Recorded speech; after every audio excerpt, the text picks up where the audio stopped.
Hello, historians. Welcome back to another Driving and the News documenting history. 5 times a day. We just want you to stay connected. The News Watch never stops.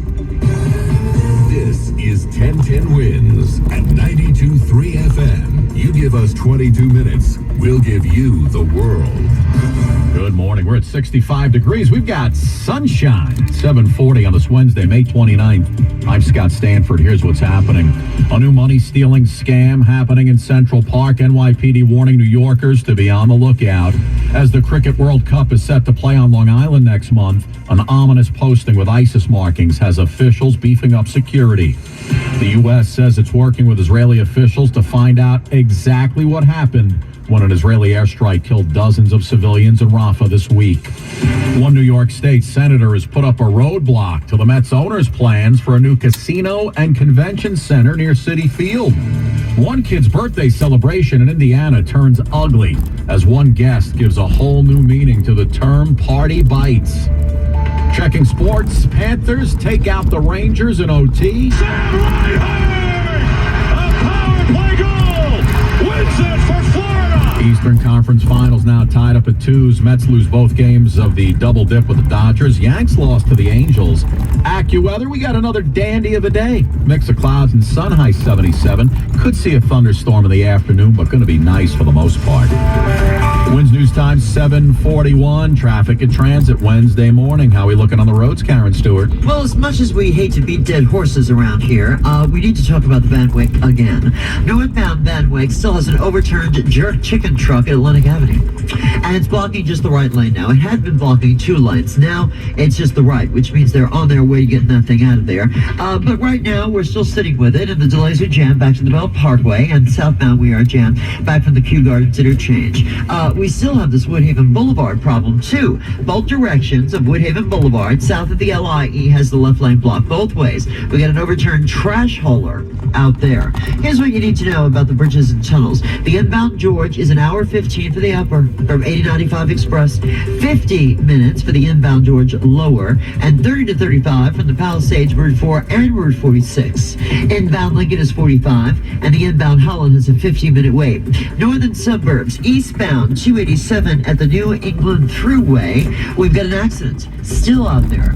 It's been out there for a while, since 6:01 for crying out loud. And all lanes are subject to closure there. And the southbound New York State Thruway at exit 13 for the Palisades still has an accident with 1 lane blocked in that location. Our next report's coming up in less than 10 from the Farmers Dog Traffic Center. Fresh human-grade dog food delivered right to your door. I'm Karen Stewart, 1010 Wins on 92.3 FM. Well, there is a new scam going around Central Park, and the NYPD is warning New Yorkers to be on the lookout. Whatever you do, do not hand over your phone to anyone. This has happened at least 6 times in the last 10 days where women are being approached by a group of young men here in Central Park. They're claiming that they're looking for donations to their sports teams. Using the money payment app Zelle, they're asking their victims, hey, can we quickly borrow your phone to input the information? In the process, they've stolen already at least $7,000. Anthony Hale with the NYPD. He spoke with Channel 7 Eyewitness News. We're asking them to not give their cell phones to anybody that they do not know. We're asking them to set up 2-step verification on all of their applications, specifically the financial applications. And we're also asking them to set up transaction limits to prompt them before a transaction goes through. The NYPD now has put out pictures of these possible suspects, and we'll put them up on our website. Glenn Schuck, 1010 Wins, 92.3 FM, outside Central Park. Wins News Time, 7:44. A guy in Brooklyn trying to sell his car, carjacked by a phony prospective buyer. Police say the 24-year-old victim was taking the would-be buyer on a test drive in his 2011 Chevy Malibu around the Kensington section. The two pulled up to Chester and Tahama Streets. That's where the gunman stopped the car, pulled out the gun, told the owner to Amscray, get out. Suspect took off in the car. He has not been caught yet. The car hasn't been recovered. Can't be too many 2011 Chevy Malibus running around Brooklyn, I would think. The Nassau County International Cricket Stadium in East Meadow getting ready to host the ICC Cricket World Cup 2024 next month. Authorities are planning to ramp up security after a pro-ISIS outlet posted a graphic featuring the stadium along with an ominous message. The image shows the new 34,000-seat venue along with drones flying, and the message, quote, "You wait for matches and we wait for you," and it mentioned June 9th. Law enforcement officials say there's no evidence of any plot specifically targeting the Cricket World Cup or a specific game on June 9th. And there's a tremendous matchup on June 9th, by the way, between India and Pakistan. A big crowd is expected there. Gunfire at a Holiday Inn parking lot on Long Island yesterday. The shots fired by police at the Holiday Inn on Old Country Road in Carl Place. Officers were there for an ongoing investigation. They confronted a suspect. He took off in his car right in the direction of those officers. The manager of the hotel got a warning from his boss. Suddenly, I got a text from the GM. She's like, "Oh, there is an incident that happened, so just be careful and tell your staff not to step out, just to secure yourself. And if you see anything, suspicious, let us know." One person was taken into custody at the Queens-Nassau border. A major blow to Mets owner Steve Cohen's bid for a casino convention center near Citi Field.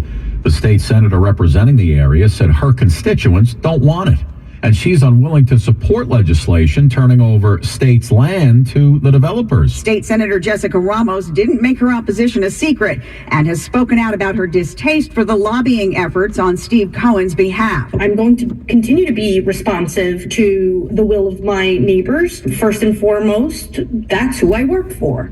I don't work for a billionaire. She's proposed an alternative bill that allows for parkland, a convention center, and a hotel. Borough President Donovan Richards and Queens Chamber of Commerce President Tom Gresh are in favor of a casino. Really hard to fathom how anybody could turn down these types of jobs, all union jobs, that would change the entire trajectory and the financial wealth of the local neighborhood people and throughout Queens County. Marla Diamond, 1010 Wins on 92.3 FM. Mayor Adams says he does support the economic growth at Willets Point.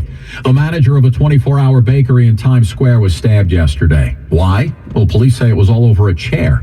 30-year-old Thomas Monteith, who police say has a history of fighting with other New York City retailers, was walking out of a New York bakery and desserts on Broadway on Monday night. An employee asked Monteith to return a chair. The guy reportedly flew into a rage and it turned into a brawl on the street.